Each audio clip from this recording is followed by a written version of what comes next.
The following 10 rules, which are based on decades of research, aim to demonstrate that the standard way to teach children math is counterproductive because it focuses on symbols.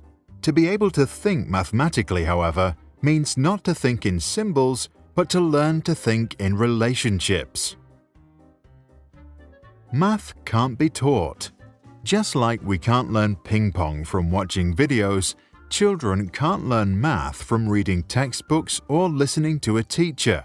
Instead, they learn math by doing math, ideally with real objects, because only when they do math, relationships are constructed right where math happens, in their heads. It happens in the head.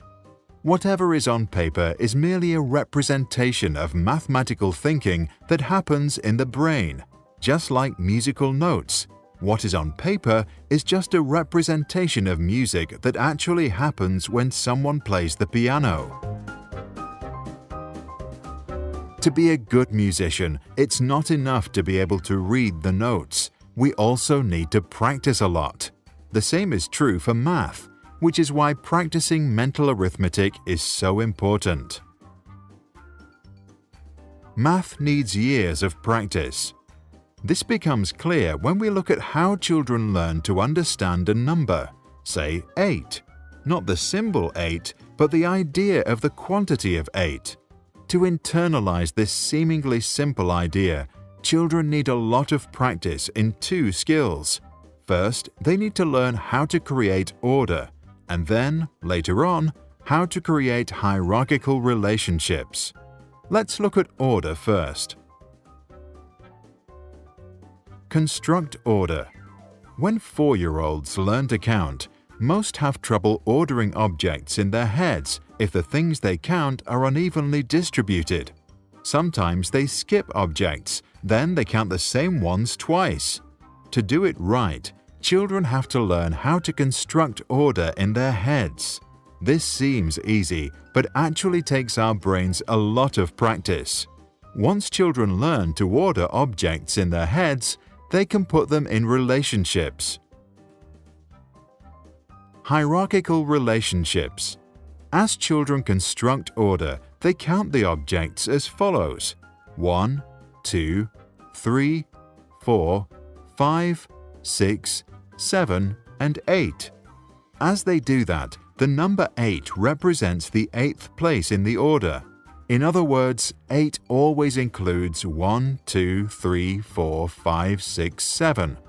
The idea of 8 is therefore a hierarchical relationship between the 8th object and all those preceding it. If we don't learn to do this sort of abstraction by doing lots of math in our heads, we won't be able to form a solid foundation for arithmetic. After building them, children need to learn to break relationships apart again. We can see how hard this is when we present a 5-year-old an image of 6 dogs and 2 cats, and then ask, are there more dogs or more animals? While most adults who see the full picture find this question odd, a 5-year-old typically just answers, more dogs. When you ask further, more dogs than what? The child replies, than cats. In other words, if you ask, are there more dogs or more animals, the child hears, are there more dogs or more cats? At age 5, most kids didn't practice enough math to break hierarchical relationships apart while still remembering the whole. This happens because once the child has to cut the whole into parts, for them, at that moment, the whole no longer exists. They have not yet constructed the concept of 8 without thinking of it as a sum of its parts. So when they divide the animals into cats and dogs, all they can think of are 2 parts of which one looks larger. The idea of 8 is then forgotten. To also think about all animals would require 2 opposite mental actions. First, divide the whole and then put it back together, a mental process that most 5-year-old children precisely can't do. Only by age 7, most children can see the whole and keep its abstraction in their heads and still divide the sum in its parts. Experiences precedes language. As we demonstrated, it takes a child a lot of mental training and hands-on experiences to form the concept of a number. At the age of 5, we can build a simple row of 8, later form 8 square, then 8 root. Only once we have constructed number concepts inside our heads can we effectively learn how to express them with images, symbols, and language.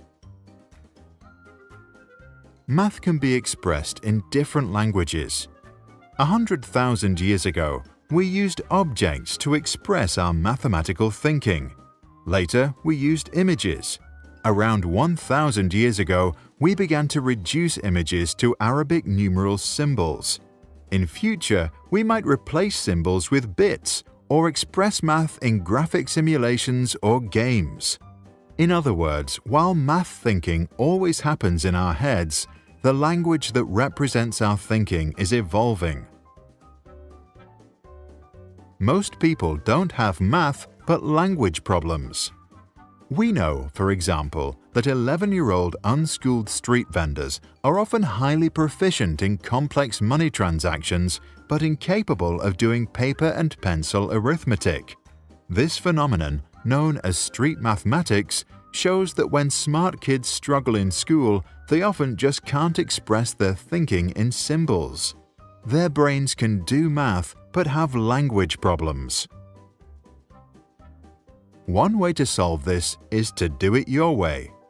Just like nobody ever learned to speak a language just by learning the rules of grammar, nobody learns math by memorizing the rules of how to arrange numbers and symbols in order to find the right answer to a problem. Whenever we do that, we stop constructing fundamental principles inside our heads. To get better and confident, children should be encouraged to find their own path and use their own language to express a solution. Which brings us back to Rule 1. Math can't be taught, it has to be constructed.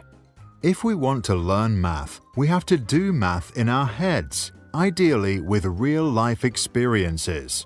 Later, we replace the objects with abstractions, such as language, symbols, or whatever the future might bring.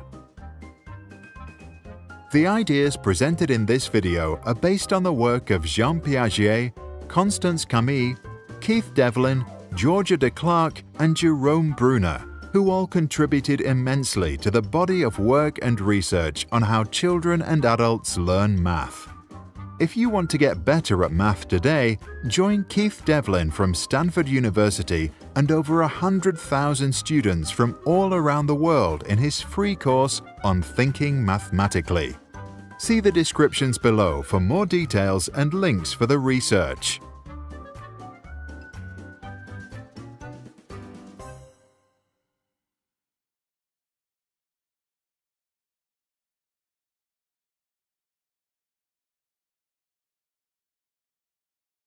Sprouts videos are published under the Creative Commons license.